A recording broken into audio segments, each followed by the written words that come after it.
Welcome to another episode of OG55. I got Mr. SamChat back with me today. We are talking about Josh D'Amaro. There is a lot going on right now with Mr. D'Amaro and Dana Walden.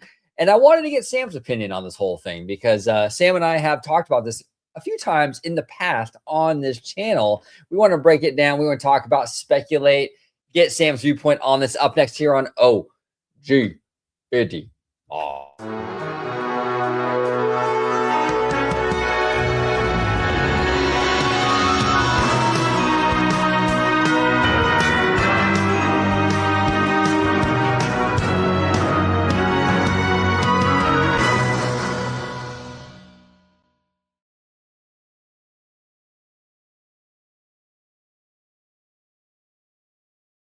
Welcome aboard, everybody, to the episode of OG55. We got Mr. SamChat back in the house. We were talking all about Josh D'Amaro, Bob Iger, Dana Walden, all that good stuff. Before we do, Sam, welcome back, sir.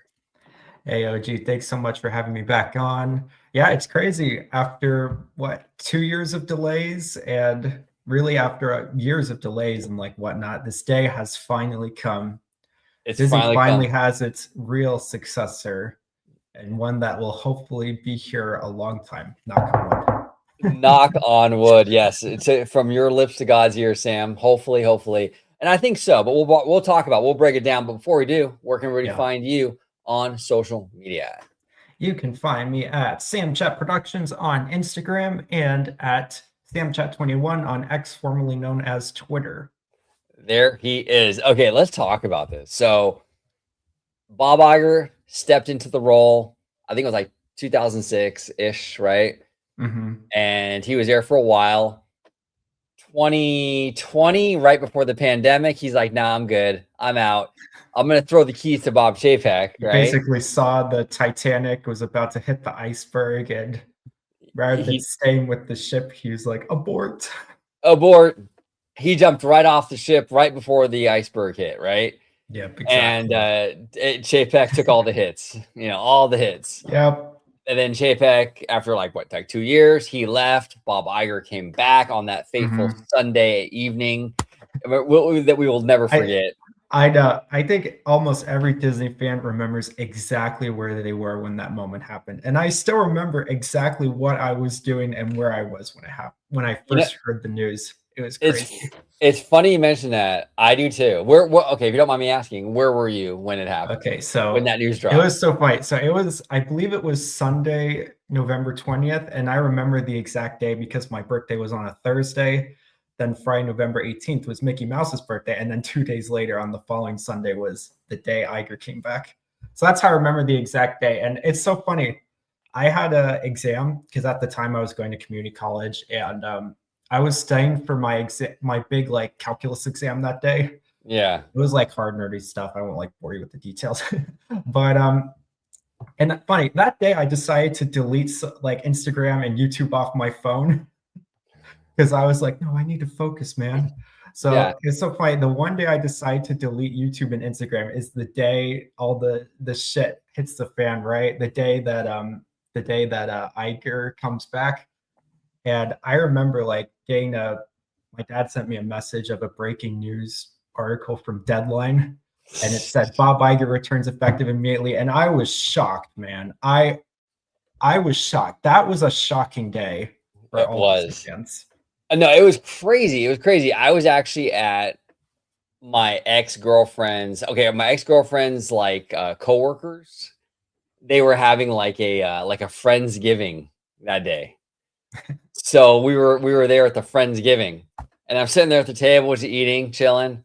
I look at my phone. I'm like, that's weird. People are saying that Bob Iger's back. I'm like, this has got to be a joke or trolling or something. And I'm going through, but then all of a sudden, Variety, Deadline, Hollywood Reporter, all these big outlets started reporting on it. I'm like, oh my God, he's back. He's back. So yeah, it was a crazy, crazy Sunday evening. It was. He came back in 2022. And he was here, and he made it very clear when he came back. Okay, this is just to get the ship back on course. We're going to look for a new CEO. And ever since then, we've been really speculating who's it going to be. Is it going to be Josh D'Amaro, Dana Walden, Pitaro from ESPN? Is it going to be Alan Bergman from the theater side, right? The movie side? Is it going to be like Tom Staggs, or is it going to be, you know, we had all this, Kevin Meyer. Yeah, exactly. What was it going to, was it going to be SamChat? We didn't know. We just didn't know. You know? We didn't know. It was crazy. And we spent years like just speculating, you know, who could it be? I remember in the beginning, I really wanted Tom Staggs, Kevin Mayer, and Dana Wallen, the three of them, to be co-CEOs. And at the time, like I think this was around 2024-ish, I didn't really trust D'Amaro yet per se. Like I was still very skeptical when it came to Josh D'Amaro being the next CEO, because it was like, oh, well, we just had a parks person be CEO and look at what happened, you know? I was very skeptical, but I remember thinking at the time, if Josh D'Amaro and Dana Wallen are co-CEOs, I would give that a fair chance. Or like if Josh D'Amaro was president and Dana was the CEO, I would have given that a fair chance as well. And I mean, kind of looking back at that stuff, I mean, we were pretty close, right? Like we speculated it would be a co-CEO thing, or like we would have a CEO and the president position back. I mean, like we weren't 100% accurate, but we were still we were close. We were close, Sam. We really flew pretty close to the sun with that, because we talked a lot about Josh D'Amaro. We talked a lot about a co-CEO. We talked a lot about, you know, the president role coming back. Well, Josh became CEO and we got the president role back, right? Which is interesting. Yeah, and both are great moves. It's great to have the president role back. I mean, Disney has really performed at its best when it's had sort of two people at the top. One to oversee like the creative side, one to oversee the administrative side, kind of like Walt and Roy back in the day. And then later on with like Michael Eisner and Frank Wells. So it looks like we have that thing back. Or it's interesting. It looks like we have that sort of yin and yang type of thing is back now. So it sounds like Dana Wallen is going to do the creative side. Yeah, because she's president and chief creative officer. And it sounds like D'Amaro will maybe do like the administrative side. That's kind of what it sounds like. I think so. Yeah. I mean, it's interesting. They gave Dana a lot of power. I mean, she's the chief creative officer for the entire company, right? Which is crazy. And I think that's the first, I think this is the first time they've had that, actually. I think she's the first person to actually fill that particular position. And now the president role, they've had that before, but it's been a while, right? So that's interesting. But one of the big things, I've talked about it with you, I've talked about it on the channel before, that I was worried about with Josh, is a theme park dude. And we have all this stuff going on with like AI and streaming and all this crazy big stuff happening in Hollywood. How are you going to have the theme park guy go in there and run this thing? Like, he's not going to know what to do with that. So I'm glad Dana is close to him in terms of power. They're like, you know, she's just right underneath him. She can navigate the studio side of things. I think she's a brilliant executive. I know she gets a lot of heat from people, but I don't know. I think she's been great. And I think a lot of the mistakes that she's made at Disney might not even be hers. And this is my speculation, but I do think Bob Iger has sort of meddled a little bit with that whole thing.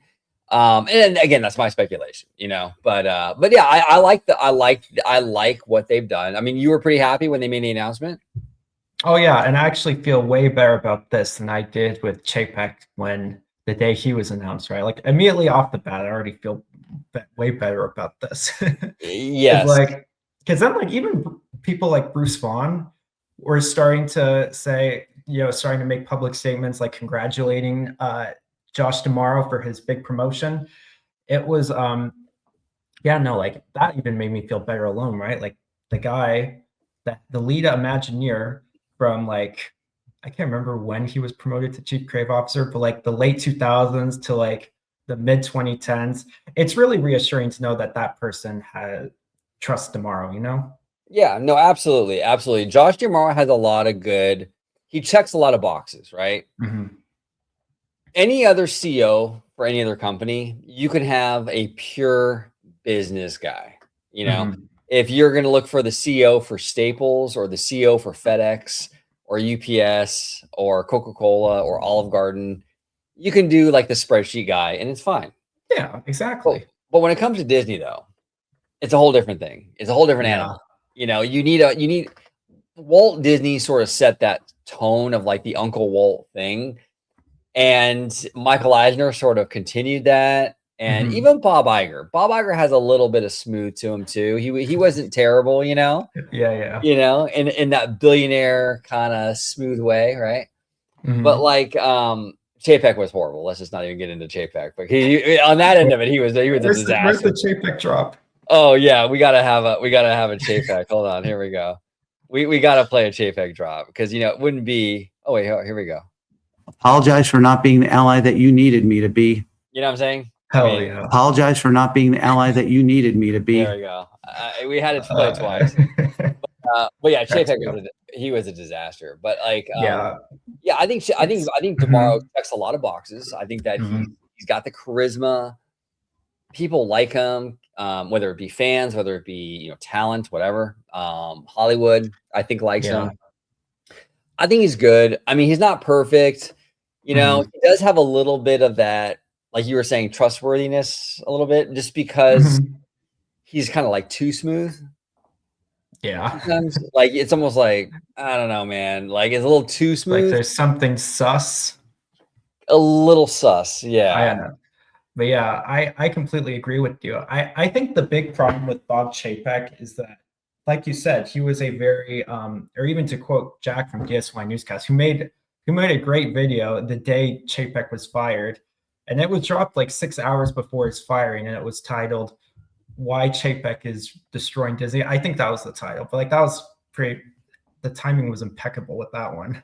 Yeah. But, like, he was even saying in his video, right? Like Chapek was a very conventional business-driven CEO, and to play devil's advocate for just 1 minute, there was the when COVID happened, like you do kind of sometimes you do want like conventional CEOs at the top to sort of guide the ship, through the rough waters, especially when like all your businesses are closed.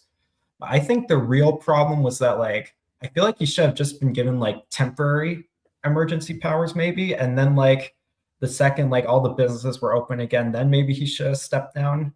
Yeah. Like that probably would have gone a little smoother. And I think there should have been someone at the top with him from the start who had more experience with Hollywood and who was creative and who didn't think like someone from consumer products, someone who knew how to like foster creativity, Yeah. I think that was the big problem as well. I feel like if you just had like, maybe even if like Chapek was paired with someone like that, like a chief creative officer kind of person, I feel like things probably would have been better for him. But I think just the fact that he didn't know how to run creativity and that he treated like the Disney studios like toy factories and valued quantity over quality, I think that's really what got him at the end of the day. No, I agree with you. I think you're right. He was a quantity over quality guy, and then he didn't know how to like communicate.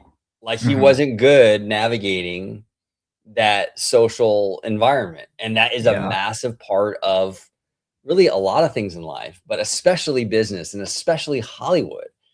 And Hollywood hated him. They hated him, and he had like a low key, not even low key, like just straight up mutiny in his own company. Like people were like in the company were outright hating him, kind of rebelling against the guy. Like there was a whole bunch of stuff going on with like Reedy Creek and all that. He just messed everything up in the worst way, So yeah, he was bad, and I do agree with you. I think tomorrow is going to be much better.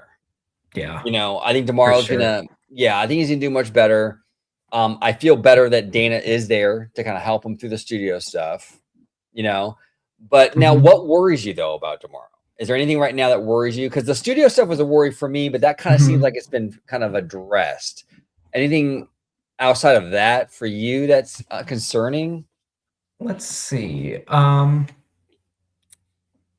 think one very strong quality that Josh D'Amaro currently possesses, or at least like based off of everything that's happened in the last few years, I think one really strong quality that Josh D'Amaro possesses is that like he has this ability, like he makes mistakes, like sometimes he'll make mistakes, but like it sounds like he'll immediately learn from them, which I think is a very strong quality in any executive or any leader. Because the thing though is this is the Walt Disney Company, right? Like it was founded off of all of these huge risks, and of course, to stay successful, you have to keep doing risks, right? Like you gotta keep doing risks, and those risks aren't always successful. But like the important thing is like learning from those mistakes, right? So like perfect example is with like the what ifs at D23 Expo in 2022, right? The cringy what ifs, which personally I didn't hate them as much as everyone else did, or at least not the first time. Then when we got to Destination D, I was like, okay, no more what ifs. Yeah, it was but a little much. I got a little off track there. The thing with DeMar was he did the what ifs in 2022, and then he did the what ifs in 2023. Then in 2024, he stopped, right? He saw that people weren't, I think him and like all the leadership at Walt Disney Parks and Resorts saw that no one was liking these what ifs. You know, no one was liking them. So he immediately said right at the start of the panel in 2024, he's like, I want to be very clear here. There, or not panel presentation, but like there's going to be no what ifs. Everything we announce will be built. And I think that was just amazing that happened, that he actually listened, you know. So that was like a good, that was another moment too that kind of gave me a lot more like hope. It gave me a lot more trust in tomorrow, you know. So I really hope, and look, mistakes are going to happen, right? Like it's sort of inevitable. I think the real important thing is, did you learn the right lessons from those mistakes? That's a great point. And that goes for not just Disney, but people in general. Everyone messes up. It's what you do with that mess up that really matters, right? Yeah. So I respect that. I absolutely do. He did everything he had to do for at that expo. I mean, he hit a home run like you wouldn't believe. I mean, there was no blue sky, and he was announcing big thing after big thing after big thing. It was crazy. It was absolutely crazy. So I think he crushed it, you know. That was a big moment for him. That was a turning point for him. It absolutely was. That was a big turning point for him. I feel like just a lot of things in the last 2 years was a real turning point. And it's really crazy to see like how much our opinions have changed on like who would be the next CEO since like we really you and I really first started covering it, right? Like we really thought it was going to be Dana Walton, and then 2 years later, nope, it's Iger. Well, yeah. I'm sorry, not Iger, tomorrow. Tomorrow, right. And there was a time where Peter, I don't know if you remember Peter Rice. He came over from Fox. Yes, I do Dana. Remember him? And I thought, oh man, he might do it. You know, he might be the guy. And then he ended up getting fired. Like Chapek ended up firing him in a brutal way. You know, and I'm like, wow, I remember that. Remember that? I remember watching the John Campea show video that reported on that. Yes, and shout out to John Campea, by the way. We love John Campea. He's awesome. He has a great show. I've been watching him for years with Christian Harloff too. Both of their shows are really, really great. But I wanted to ask you too. So Josh D'Amaro and Bob Iger, they did that sit down interview with the ABC. I think it was John Murr is his name, if I'm mistaken. What were your thoughts on because for me, I didn't see the whole thing, but I saw clips of it, right? I actually have not seen it yet. Okay, that's fine though. I've seen a little bits of it, but I'm sorry, what was your question? Yeah, no, my question isn't really like too much. You don't even really have to see it to really get my question. Where it's like, it was Bob Iger with Josh D'Amaro. It bothered me that Bob Iger was there. Not to be petty, but like, this is Josh D'Amaro's time. Like, why is Bob Iger got to be there to be like, hey, I'm his dad. I'm here to make sure he doesn't say anything stupid. Like, it feels weird, right? He did the same thing with Chapek, right? Like, it just feels like, why can't Iger just let these guys be the guy? You know what I'm saying? Yeah, to look at it from just the perspective of like the Disney company, maybe they were like, oh, if Iger's there with D'Amaro, it'll make people a little more confident in D'Amaro's leadership. Maybe they go, okay, if Iger's here and he's clearly supporting D'Amaro, which I don't know if it looked like that from the video. I've only seen like a couple little clips of it, but like he looked kind of like awkward. I agree. It was probably best that he went.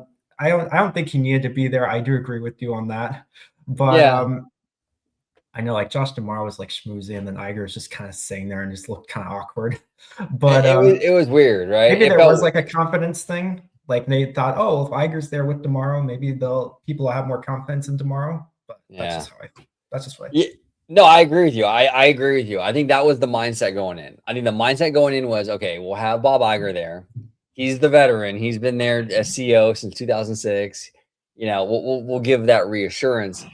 But I think it kind of backfired on them a little bit. I feel like it made me a little more uneasy almost, because I felt like Bob Iger was like, like I felt like Josh Yamaro was feeling like judged and was being careful around Bob. And I'm like, Oh, I I don't could like see that that. vibe. I want Demaro to feel like he's the dude. He's that guy. And I want him to feel like he can do what he wants because he's the CEO now. I felt like Iger, there were moments when it was like Josh seemed like he was trying to like not upset Bob, you know? Did it feel that way? It did. And I'm like, that made me uneasy a little bit, you know? Now look, Bob ain't gonna be there forever, right? I mean, it's gonna be Yeah. Josh. This is Josh's company now and Dana's company. But Yeah. that interview, I think they should have had Iger out of it. Now, if they wanted to have anybody else with Josh, it should have been Dana Walden. Yeah. Like, I feel why like Bob we Iger? don't. Yeah, I feel like, and speaking of that, I feel like we don't see like Josh Damaro and Dana Walden together a lot. Like I feel like it's mostly either just Josh or just Dana, unless I'm like Right. completely mistaken. I feel like they've never done an interview, just like the two of them, right? And some other interview person, you know? Right. It would have made all the sense in the world to have the two of them there for the first time and to talk about the future of the company. Yeah. And to have Bob Iger there and the way the interaction was, Sam, it was like, you know? I will say one thing that does make me really excited about like just Disney in the next coming months will be like when Josh D'Amaro becomes CEO, there really will be like a fresh start now, you know? Like from a PR perspective, there'll be a fresh start. Yeah. You know, that's the thing that I'm kind of most happy about because I feel like Disney's PR in recent years has just been kind of rough. Like even after Iger came back, it was still pretty rough. Even to this day, it has its moments where it's still kind of rough, you know. It is. But I'm really hopeful. That's one thing I'm really hopeful about is that now things, in theory, things should be smoother now from a PR perspective, because and not to like change subjects too fast, but like going back to like the ChatGPT Disney deal thing that happened a few months ago. I feel like the timing was interesting, right? Because that was done before the CEO was announced. So maybe Disney thought when that happened, oh, well, if we buy ChatGPT or whatever the company's, I can't remember the name off the top of my head. But I think it's OpenAI, I believe. Oh, OpenAI, is that what it is? Yeah. When we buy OpenAI, people aren't going to like that decision. It's going to get a lot of backlash seeing a Hollywood and creative entertainment driven company buy a AI startup, you know? So it makes sense that they did the acquisition before. Now, one can make the argument whether Disney needed to do that or not, but like that's kind of beside the point. My point is like if they were going to do that, it makes sense that you do it before the new CEO is announced. So like it gives me hope that like now we'll have a fresh PR perspective and we won't see any like wacky business decisions like those made. You know what I'm saying? No, I completely agree with you. And it kind of a lot of the PR stuff starts at the top. And what I mean by that is if you have a person at the top who knows how to navigate those waters, the PR isn't as like it doesn't rest all on the PR. For example, when you have Chapek in there who doesn't know how to deal with people, the PR team has to like walk behind Chapek and like clean his messes up constantly because he's constantly putting his foot in his mouth. So Chapek, because he's not good with people, had to he kind of made it where the PR team was constantly having to put fires out. I think Josh D'Amaro, I think he's better navigating social waters, so the PR team will have less to deal with. And so when you have a good you know, socially intelligent, you know, CEO, there's less pressure because Josh ain't gonna mess up like Chapek did in that way. Knock on wood. Knock on wood. You know, yeah, exactly. But this is like his strength, kind of. You know. Yeah, so exactly. I think we'll be good on that. You know, so I think the PR will improve under Bob, under Josh D'Amaro. I do. I think so. I'm very hopeful it will. Yeah.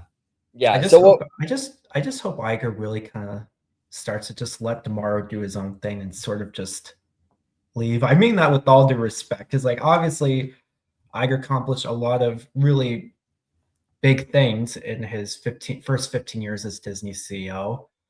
But I don't know. I don't know. I think it's kind of time for Iger to sort of just say it nicely, just sort of step away. Yes, and I agree with you, Sam. I completely agree with you. Bob Iger has done an amazing job in a lot of different areas of the company. Whether, the acquisitions, especially, I think, buying Pixar, buying Marvel, buying Lucasfilm, all this stuff, I think was necessary. I think you need to grow as a company and evolve as a company. Walt Disney did that constantly. Walt Disney constantly evolved the Walt Disney Company, whether it be he turned it from a, like a little cartoon studio to like live action to like, full animated features to like theme parks. He was constantly evolving. That's the nature of this company. So it makes sense to kind of right, bring in Star Wars, bring in Marvel, and evolve that Disney brand. I think that was amazing, and I think what Bob Iger did was kind of essential for Disney. You need to do that, to maintain relevancy. Also, the bigger Disney got, the harder it was for other companies to buy them. Exactly. That was a good. Yeah, exactly. I mean, look at what happened in the early 80s, right? Disney was this close in the 80s to complete separation and whatnot. It was like a very, based off like all the history stuff, it sounded like a very scary time. Of course, I wasn't alive, but it sounded like a very scary time for the Disney organization and whatnot. I mean, you are right. When the bigger you are, the harder it is for people to start taking over. Yeah, 1000%. So it's like, and Disney's the only Hollywood studio that hasn't been bought. Like they've done the buying, but they've never been bought. So that's good. Go ahead. No, I'm sorry. Go ahead. Yeah, I was gonna say and Disney has always bought stuff. Like even under Eisner, Eisner bought ABC, and Eisner was gonna buy Jim Henson Productions, but then Jim Henson passed away, and those plans fell through. Well, kinda. Then in 2004, they later bought the Muppets, but Disney was always acquiring stuff, even from the beginning, and even with Mary Poppins, right? That wasn't really like a Disney. That wasn't like a Disney owned IP at the time, but then Walt Disney wanted to adapt it, right? And then No, you're right. It was a series of books by P.L. Travers, I think her name was, and she did. I mean, you've seen Saving Mr. Banks, right? A long time ago, but yes, I have seen it. Yeah, I mean, she didn't. I mean, she didn't want to give it to Walt, and it was a whole big thing. And she thought, oh, I don't want to have singing and dancing in this thing, and it's corny, and I don't want my Mary Poppins to become like another brick in your castle, and the whole thing. Yeah. Ultimately, she, gave in. And that's a whole drama story, because I heard that she ultimately wasn't too happy with how the movie turned out.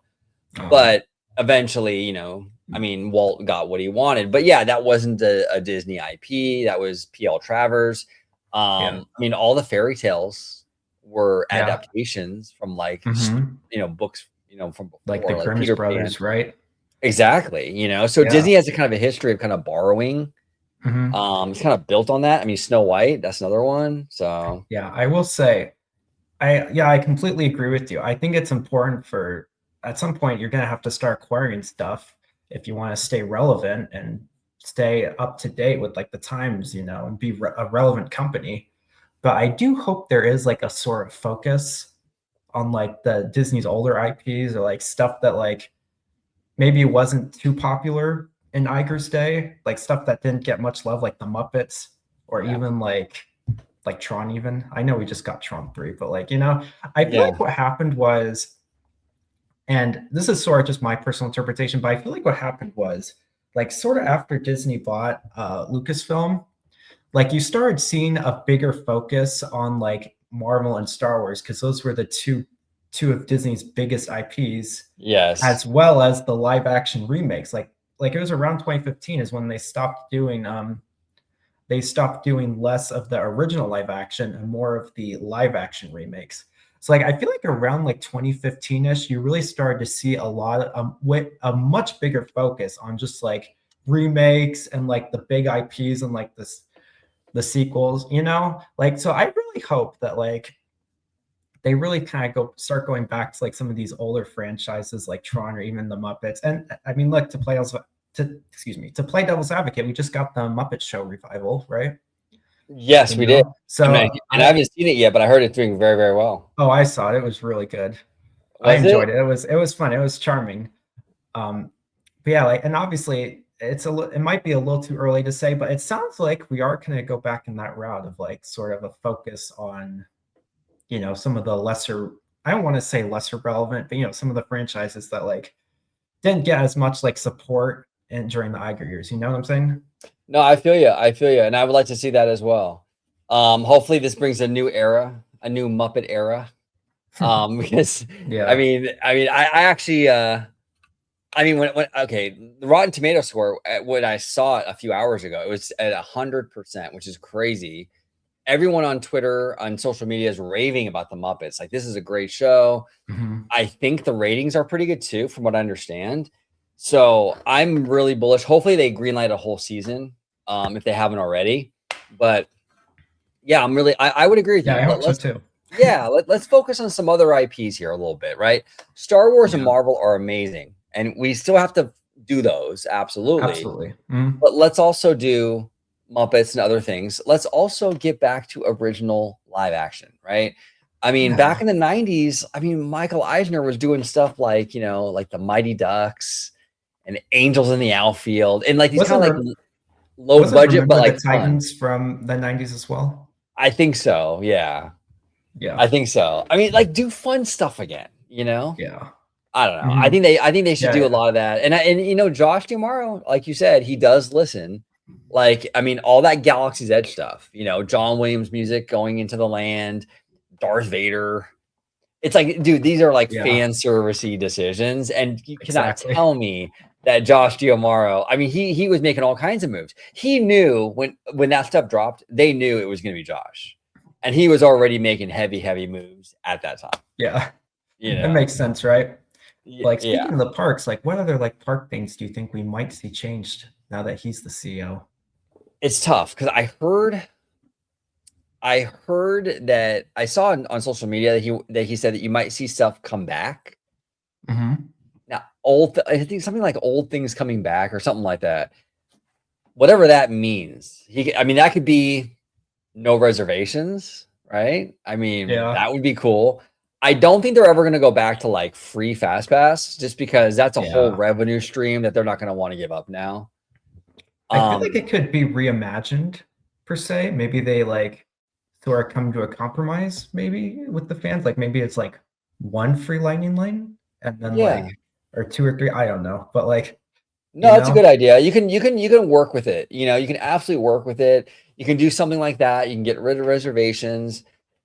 You can bring back the people mover, right? You can do a lot of things. There's a lot you could do at like both Walt Disney World and Disneyland that could really be like a good, that's a great first move, As far as reservations, I could be totally wrong. Maybe they would remove the reservation system. I could be totally wrong, but unfortunately, I don't think we'll ever see the reservation system go away. Really? Because and I could be totally wrong, but the thing is, so before I bought my Magic Key, I would buy tickets like just one single day ticket, and every time I bought, and I visited a few times after Disneyland reopened, with like the reservation system in place. And honestly, every time I bought a ticket, it wasn't too difficult. Like, all I did was buy the ticket and then like just say, oh, this is the day I wanted to go. Because what I used to do before COVID was I would just buy my ticket when I didn't have an annual pass. I bought my ticket just the day of, right? Like, we would stay at the hotel, then we would buy the ticket just the day of and then go. So the only real thing that changed for me as looking from a normie's perspective, it sounds like the only thing that really changed when it bring back the reservation system was that, like, now you just have to buy the tickets in advance and state the date you want to go. Like, it's only like one additional step for the normies. And honestly, personally, I didn't find it too confusing. Now, with that said, I totally understand why the Magic Key holders hate the reservation system. Like, I completely understand. And I think at the very, very bare minimum, they should maybe do like, okay, starting at 5 p.m. if your pass isn't blocked out, you can go with that reservation. You know, 100%. I think compromises like that should absolutely be made, kind of like what they're doing in Disney World. Because I totally get why Magic Key holders hate it, but like, you know, like I just don't know if they'll get rid of it because it's like not too complicated, but like things like virtual queue and lightning lane, I think they should sort of change and adapt. Yeah, no, that makes sense. Like the reservation system is funny because for me personally, it's not so much about making the reservation. For me, it's more about if you make a reservation and let's say like you wake up that day and you feel sick, you have a headache, now you don't want to go. Now you're in the position of like, well, if I bail, I get dinged. It's more about like, for me, it's not about so much making the reservation. It's more about like, if I want to cancel, because the canceling becomes more of an issue. If something comes up, now I got to like manage it, like in my head, like I got to do it like the day before. It's like a whole big thing where like making the reservation to me is less of an issue. So yeah, I mean, if that they makes can, sense. yeah, but if they can compromise, like what you were saying, like where they can kind of like just work stuff in and make it different and make it easier, dude, that's perfect. I mean, another thing Josh might do, this isn't like Parkside, but I mean, maybe they'll bring back hand-drawn animation. I mean, that's that's a biggie, right? Josh, if you're watching, listen to OG. Jared Bush, if you're watching, listen to OG. Bring Come back on. hand-drawn. Come on, Jared and Josh, the two J's. I don't know if this was true, but I think Ed Catmull wanted hand-drawn animation to return to Disney at one point, like in like the late 2010s before he retired. I did hear that too. I remember that. There was a lot of talk about that. And I don't know why they gave up on it. I really don't. I think Disney sometimes, well, and to be fair, I think all the studios have sort of adapted it, but like, I don't know. It's like the medium was never the issue. Like people love hand-drawn animation. They love it. Yeah. I mean, the only reason why the live action remakes are even a thing is because of how much people love hand-drawn animation. Exactly. Like, right? I mean, it's I mean, live action Beauty and the Beast made $1 billion because people love the hand-drawn animated movie. And you know, the Aladdin movie and all of it. It's because of hand-drawn animation. So if Josh and Jared, come on, let's get on that. That would be amazing. Yeah, there's a lot they can do. Now, I want to ask you, Sam, what do you think?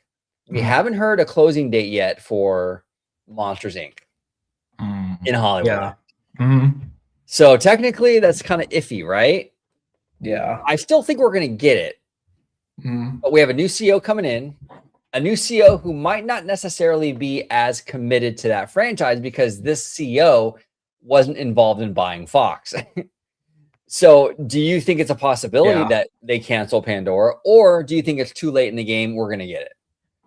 Well, I think at this point, we probably will get it just because Josh D'Amaro announced it on the stage at D23 Expo in 2024. So I feel like it would, from a PR perspective, it would be really atrocious, really bad if he just all of a sudden said, you know what? Nah, exactly. That would be pretty bad PR, actually. I don't think it would happen at this point because, you know, I don't think that's going to happen. I think we're getting it. I don't know if you've watched Hey Bricky's video where he talked about like the service tunnel that goes beneath the bus loading station and how he thinks that like from a logistical perspective, he thinks that Avatar makes sense in the back lot because it's right next to that service road. I mean, that's what he was saying. And Bricky's really smart. Bricky's really smart, and that makes a lot of sense. It does. A good friend of ours, Giant Peter. You might have seen him in the chat before. Giant Peter, great guy. Shout out to Giant Peter. But he made a great point to me in the DMs like a month ago. He said there used to be a Sorcerer Mickey like fountain like right in front of Monsters Inc., right? So his whole thing was like, so that whole area is already like equipped with like underground piping for water. So that also gives them like a little bit of an easier transition into turning that into Pandora, because that's gonna be a lot of water stuff. That's like a right. And whereas if you put it in the symbol lot, yeah, it's just a parking lot, but you don't have all the piping and the waterways underground. And all that Yeah. stuff. So, I mean, and a lot of fans don't really consider that. They think, oh, well, just put it in the parking lot. It's just easier that way. But the underground tunnel, like Bricky was saying, the water infrastructure underground, all that stuff, though, that's the logistics of it that a lot of fans don't really realize is part of the equation. You know, exactly. It's a huge part that really gets overlooked by the fans online, because a lot of people think, oh, well, there's a clean slate in the symbol lot. Like, why don't they just build it there? But it's not always that simple, right? Because like you have to work with the logistics. There's like, there's power, there's water, like it's a whole thing. It's a whole thing. And I think what they want to do, I think the game plan with DCA is let's fill out the current park. When we run out of room, we'll start to go into the symbol lot. I don't think they want to dip into Simba yet until they kind of fill out the current park. And I think they also see Hollywoodland as a kill two birds with one stone kind of equation. That area needs work anyway. So let's bulldoze it and put Pandora there. And I think a lot of the worries, I think as we go through this project, I think a lot of the worries that fans have about that will kind of melt away, because I think it's very difficult to look at that area and go, it won't fit there. How is it going to fit there? It's very hard to wrap your head around it because of all the big buildings. It seems kind of small. Yeah, but I'm telling you, those buildings take up a lot of real estate. When you start bulldozing that stuff, you're going to see how big that really is. I mean, even like the little stuff. I mean, bulldozing those 2 ticket booths and the La Brea Bakery or the Earls over there in downtown Disney. Look how much room it looks. It's so much bigger. It's huge, and that's nowhere close to what we have over here in Hollywoodland with those big sound stages. So there's more room over there than people think. And the monorail beam, they'll cover that up. They got the rock work; they can cover that up. I mean, we have a monorail beam running through the Grand Cali right now. So they could figure a monorail going around the Swiss Alps. Exactly. Oh, Sam, it's so funny you mentioned that, because I saw all this complaining back in the day, right? Oh, the red car trolley is going through a vendor's campus. It doesn't really work. I mean, why is there a trolley going through a vendor's campus? I'm like, we literally have a monorail circling the Swiss Alps, and no one seems to bat an eyelash. But the trolley going 10 feet into a vendor's campus, oh my God. Yeah. I was like, come on. Funny. Yeah, it's hilarious. But I agree with you. At the end of the day, I think we will get Pandora, but I am a little nervous just because, we've kind of been here before with Disney, right? They do like to change their mind. So hopefully Josh is watching this, and he goes, you know what? That OG and Sam guy, they both have great points. We're going to build it. I will say, and it's crazy, like a lot of that Disneyland Forward stuff, not even just like Pandora per se, but even like having to build the bridge over Harbor Boulevard and like the new parking structure that'll have to be built on the other side of Harbor Boulevard, as well as all like the Disneyland Forward stuff that's happening at the symbol lot. Yeah. That's all going to happen under Josh tomorrow. Like all that's going to happen under Josh. So it's like really kind of crazy.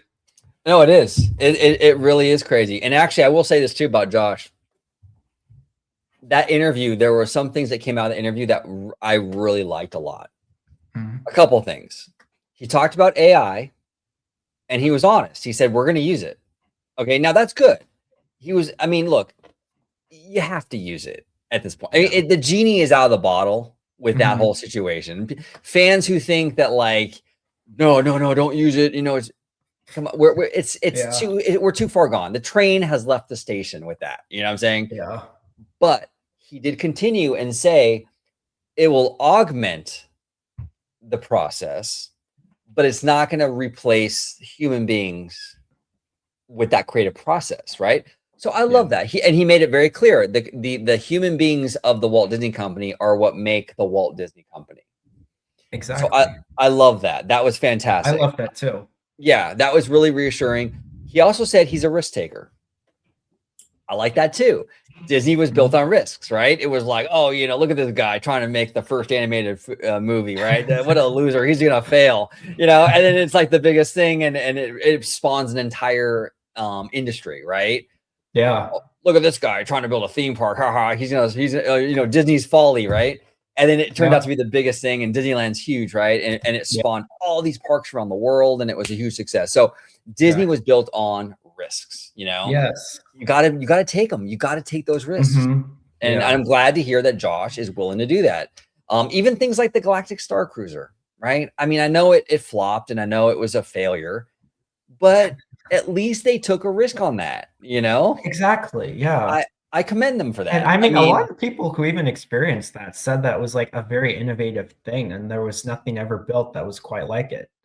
Obviously, exactly past the expensive price it cost to get in, but like, yeah, exactly. But which is a whole other thing. But like, no, I absolutely agree. Disney was built off of risk taking, right? Risk taking. Sometimes in order to have it, be really successful, you have to risk it all, man. No, look at Disneyland Handcrafted, right? Like Walt risked it all. Yeah. Some of those construction workers were risking it all too, balancing on those beams, smoking a cigarette, one-handed, trying to hammer a nail into the wall. It was crazy. That I really like the shot in that where the crane was scratching the one dude's back. That was pretty funny. That was. I'd tell you it was wild. But like Josh, I'm cautiously optimistic with him. And look, I mean, he's not perfect, but there has never been a perfect CEO. There just hasn't. Even Michael Eisner messed up all the time. Walt Disney messed up. Walt Disney was not perfect, so you're never going to have a flawless CEO or a flawless executive, but at least this guy seems, and I say seems, I don't know what's in his heart, but he seems like he's really in love with the company, right? He seems like he's into it. He seems like he cares about the fans. He seems like, he's out there talking to people and stuff like that. So let's give him a shot. Let's give him a fair shake, and Dana Walden too, let's give her a fair shake. I think she's been unfairly treated because I think there's been a lot of meddling in her division. That's out of her control. I think Bob Iger has been meddling in her stuff. And the reason why I say that, it's not because like I'm like just like tinfoil hat mode or whatever, but it's like she used to work at Fox. Yeah. And she was really good over there, dude. Like really good. I mean, she's a progressive, and conservative Rupert Murdoch was like singing her praises. Like he loved her. You know what I'm saying? And then she comes to Disney and she's starting to make mistakes, right? She's like fumbling a little bit. I bet you Bobby boy, I bet you Bob Iger was meddling in her stuff because she was making big mistakes. Yeah, with the Kamala Harris stuff, right? And all that. Yeah, so that's a very good point. I mean, even look at Eisner, right? When Bob Iger was president, Bob Iger was the president before he became the CEO. And I mean, like a lot of things were happening then. And then you're kind of like, oh, well, Michael Eisner's the CEO. Bob Iger's only the president, Right. No, 100%. Maybe he was meddling with Iger, and now Iger is messing with Walden. Absolutely. Absolutely. So that's why I'm excited to see Josh and Dana. Yeah. With no Bob in the picture, let's just see what they can do, and I think we're going to see a different Dana Walden, a more like what's the word for it? Less fumbly Dana. I think that wasn't really her, in my opinion. Yeah, we'll see, but I think we're going to see better stuff come from Dana, and I think also it'll be very interesting to see what happens with Josh. Is he going to stay on this kind of bullish kind of route with the parks, 60 billion, really investing, kind of going all out, getting really aggressive, is he going to stay that course? Is he going to pull back a little bit? We'll see. So there's a lot going on. Another thing, it's crazy. Another thing we got to talk about, Sam, is D23, because this is going to be the first D23 with Josh and Dana. That's going to be interesting. Oh yeah. Yeah. That's a big one. Do you think maybe they weren't going to announce new Tomorrowland in 2024? And then they were like, no, we're going to be the new CEOs. Or no, D23 2026 will be the first expo with us being CEOs. So we want to please people. So I mean, save Tomorrowland do you think? I mean, it would be a smart move because I've been saying all along, Josh is going to want to really come out the gate swinging. The first like year to 18 months, he's going to want to do a lot of things that puts his fingerprint, like make his mark on this company very quick, very fast.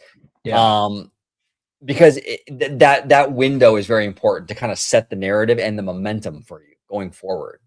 You can't wait too long to do these big things. So it would make a lot of sense at D23 this year to announce a big thing like, hey, you know what? We're going to have a multi-year Tomorrowland renovation project. You know, hey, maybe we're not going to do a whole new Tomorrowland like in one swoop like the 98 one, but maybe we'll do in phases or something. Maybe they'll announce like a phased new Tomorrowland that'll span over 5 or 6 years or something, right? I think that would be really, really cool, you know, and it wouldn't cost them as much because you're phasing it out. They've already kind of done that with New Orleans Square. I mean, if you look at what they've done, that we years ago, we got an updated Club 33. Then we got Tiana's Bayou Adventure rethemed. We got the restaurant was rethemed at Tiana's. We got the Pelican Landing area over the water, the little eating area. All these things were Haunted Mansion reconfigured queue, right? And the gift shop, which a lot of people don't like, but nonetheless, the gift shop. So we've had really kind of almost like a new New Orleans over the course of like a decade. So they can essentially do that with a Tomorrowland. You don't have to shut the whole thing down. You can work on one area, open it, work on another area, open it, you know? Exactly. So I think it's a smart idea. I think if they do go the phased opening route, I really hope that they don't they wait and they open the best thing first. Because here's where I think went wrong with Galaxy's Edge and Avengers Campus. Like, in my opinion, Rise of the Resistance is probably the strongest offering in Galaxy's Edge by far, in my opinion. Like Rise of the Resistance is kind of what made the land successful with the normies, right? Like all the normies love Rise of the Resistance, man. It's a really popular thing. And honestly, I think if they had opened Rise of the Resistance first, then the rest of the land, I think things would have been way better when it came to Galaxy's Edge. And I don't think people have called Galaxy's Edge on failure online like everyone did in 2019. And I get that there were like construction issues. But like, I feel like if they had opened Rise first, then the rest of the land, I think things would have gone much better. And it looks like they learned that mistake with Mickey and Minnie's Runaway Railway, right? And I know obviously Toontown was already around, but like they opened Mickey and Minnie's first, then the rest of Toontown. Like I think what they should have done with Avengers Campus is, and sorry, I'm rambling here, but no, I love it. I love it. I think they should have opened Avengers I think they should have opened the Avengers e-ticket first, then the rest of the land. Because I think the big problem was when they marketed this new Avengers Campus to everyone thought that Spider-Man and Web Slingers attraction was going to be like the most amazing thing ever, but that turned out to just be a shooter ride for kids, you know? Yes. Like that's 100%. Phased openings aren't necessarily terrible. It's just what you decide to open first is the real problem. And I think that's where oftentimes a lot of executives get things wrong. You're right about that, because here's the thing too. You're right about that, because what can happen, the risk of a phased opening with the wrong timeline, you can kill the momentum. Right. So you do this phased opening, but you open like a lackluster thing first, you kind of sour the whole thing out the gate. Yeah, exactly. Right. So that's a huge issue. So you're right, Sam, on that. I mean, you do kind of have to like map that out a little bit. Yeah, that's interesting. We'll see. I think D23 is going to be a fascinating. I mean, it's weird because I was like kind of writing this year's D23 off a little bit, to be honest with you. But the more I'm thinking about it now, I don't know, with Josh in there and he's the CEO, he's going to want to do something. Josh loves to like make a splash. Yeah, you know? He does. I don't know. Yeah, it'll be crazy. It's a really exciting time, actually. Hopefully after D23 in 2026, we look back at D23 24 and we're like, oh, even though that was amazing, this D23 made that D23 look like Destination D. That would be amazing if that happened. Oh, I would love it. I would absolutely love it. So we have a lot of exciting stuff as Disney fans. We have a lot of exciting stuff going on. And look, you know what? I'm just excited that we finally have a CEO who doesn't hate America, right? Let's go. Yeah. I love it. No, that's everybody Yeah, home. exactly. Inside joke with Sam and I. Inside joke with Sam and I, because we always joke around I how Bob Iger hates America. So go ahead, Sam. Iger was the one who closed the rivers of America. Surely they can't close another America thing. No, they can't do that. They I'm can't just do kidding. that. I'm just kidding. I'm just kidding. Yeah, no, it's interesting, but yeah, we're rooting for Josh because we love Disney and we want this company to do very well. Mhm. But we will be fair. I mean, if he makes mistakes, we'll say it, you know. But I'm optimistic, and I think as fans, we're all rooting for him and Dana. Come on, Dana, let's go. Let's get this. You I know. will say one last thing I forgot to mention. Sure. One last thing, super quick. Yeah, I know you're we good. already talked about this just a little bit, but like the Pixar original movies haven't been doing that great. Like Elio didn't perform well at the box office. It seems like it's only really like the sequels, like Inside Out 2 and Zootopia 2, that are really performing well. So like that's another issue Josh D'Amaro is going to have to address, right? No, it's a huge issue, and part of it is Pixar, and part of it is the culture we live in right now, right? So Mhm. I think that Pixar has gotten into this weird, like, okay, when Pixar first started making movies, it kind of tapped into like your human your human curiosity a little bit, Yeah. where it was like, oh gee, I mean, like like what happens when you walk out of your room?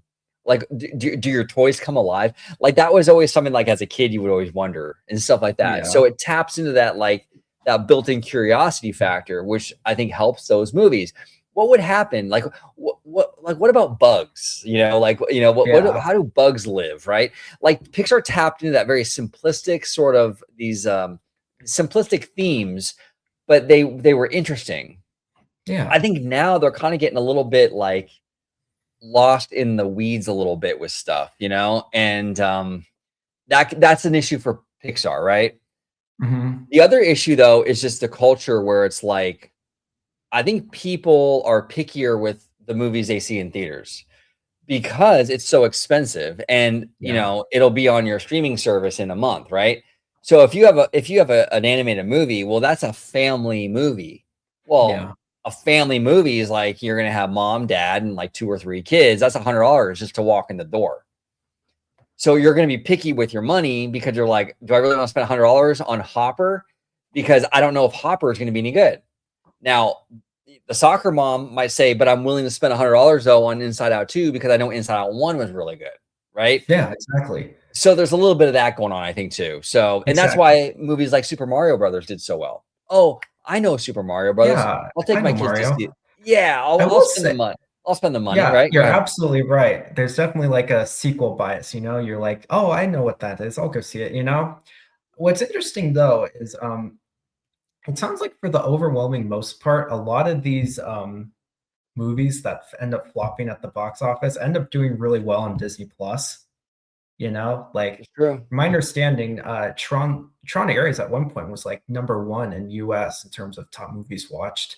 And Wow. like it's interesting. It sounds like a lot of these movies that fail end up getting a second life on Disney Plus. So it sounds like, and just in general with like Warner Brothers being bought by Netflix, it sounds like that's really kind of the direction we're starting to go in, like Yeah. things becoming more subscription based, which obviously I want to see keep the movie theaters around. I think everyone loves going to the movies, right? No one wants to see that experience go away, but it does sound like things are starting to go in that direction.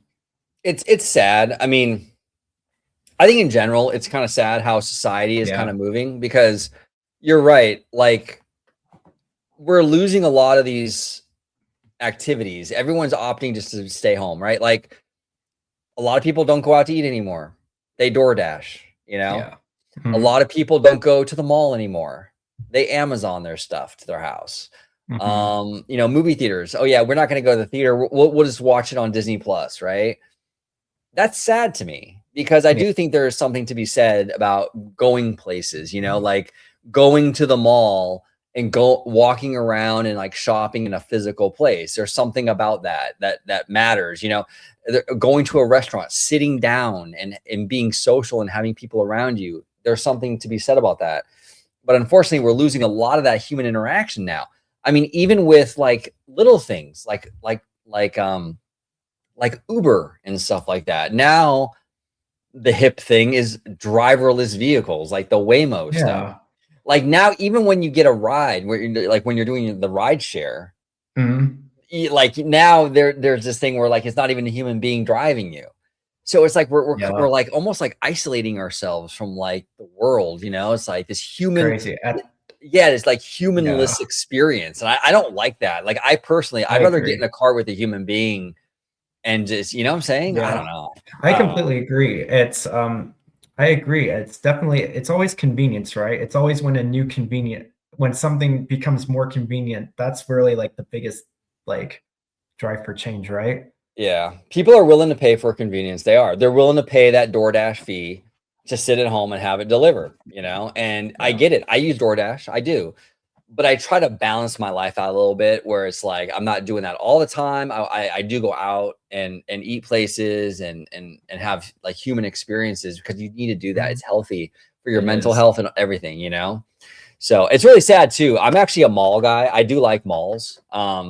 And it's sad. Like all these malls are Yeah. going out of business. Like Westminster Mall and OC's gone now, and I mean, it's crazy that it closed down. And there's a mall over by me that recently went down. They're going out of Mhm. business. I mean, most of them are. So Yeah, it's crazy. it But is crazy. I will say this, and then we're gonna go. But I will say this: the mall closest to me, well, yeah, the one that you and I did the bar chat at, right? Oh yeah. The Topanga Social, that mall is really smart because they kind of reimagine the mall experience. Like that whole little area is like they have like, you know, like a DJ and then like sushi bar and like a regular bar and like an escape room where it's like they're offering something a little different and it's been really successful. I think if these malls want to stay in business, it would be good to sort of reimagine like that mall experience. A lot of these malls are sort of stuck in like the 80s with like Yeah. the Wetzel pretzel and like all that stuff where you have to kind of like evolve into the new age. And I think if they put other things in there, I think it would help them like give them a Yeah. chance at least, Yeah. you know? You're absolutely right. I mean, even Bob Iger said in his book, you have to innovate or die. You either innovate or you die. Like it's like innovation 100%. is very important. Yeah. 100%. 100%. But Sam Chat, before we go, we have the one and only, the lovely Miss Mimi Fan. She does our lovely outro for OG55, and she does a lot of lifestyle and food content on Instagram as well as on YouTube. You can find her information in the description down below, and you can find great places like this, which I believe is in Irvine. Cool Chinese food. Looks really, really good. So make sure you subscribe and you follow Mimi on those platforms. Now, Sam, are you a foodie? You like food? Like, yeah. Yeah, no, I enjoy that kind of stuff. Yeah. What's your favorite? You like Asian I food? love Korean food. Oh, Korean you're a food is Korean. delicious. Ramen is like, I don't know. Ramen is very hit or miss, but Korean is very good. You can't go wrong with Korean. I also love like, like burritos and tacos. And I'm a sucker for cheeseburgers as well. But yeah, stuff like that is good. Look at you, man. You're very international, bro. Like Oh yeah. Korean food, cheeseburgers. You cover all the spectrums, right? Oh yeah, yeah, yeah, yeah, yeah. Very diverse. Yeah, no, I love that. I'm the same way actually. I love Korean food, like Korean barbecue. I can do that. I could literally do Korean barbecue every single day and I would be fine with that. I like Vietnamese food a lot too, you know. Banh mi, those Vietnamese sandwiches. Oh, so good. Uh Mexican food, of course. I mean, that's, Oh yeah. you know, I love Mexican food. And we're in Um California, right? So we're at one of the of all states that serve California, of all states that serve Mexican food, we definitely have one of the best states. Definitely one of the best, right? I feel like so, any state that touch Mexico has the best Mexican food. I agree. I mean, dare I say West Coast is the best coast? I don't know. Hell yeah. Absolutely, absolutely. Sam Chat, it's always a pleasure talking to you. Where can everybody find you on social media, sir? Absolutely. Thank you so much for having me on. We talked about a lot today. That was crazy. This was a really fun show. It only feels like it's been like 20 minutes. Absolutely. I look at the timer and I see it's been an hour. I'm like, oh, wow. Yeah, sorry, no. You can find me at SamChat Productions on Instagram and SamChat21 on X, formerly known as Twitter. There he is. Follow SamChat. He's a friend of the channel. We love Sam, and we'll see Sam again very, very soon. You might see him here like this, or you might see him in a bar chat. You don't know. It'll be one or the other. But I want to thank everybody for watching this episode of OG55. Thank you so much for watching OG55. Don't forget to smash that like button, subscribe to the channel, and become a member today. Mwah!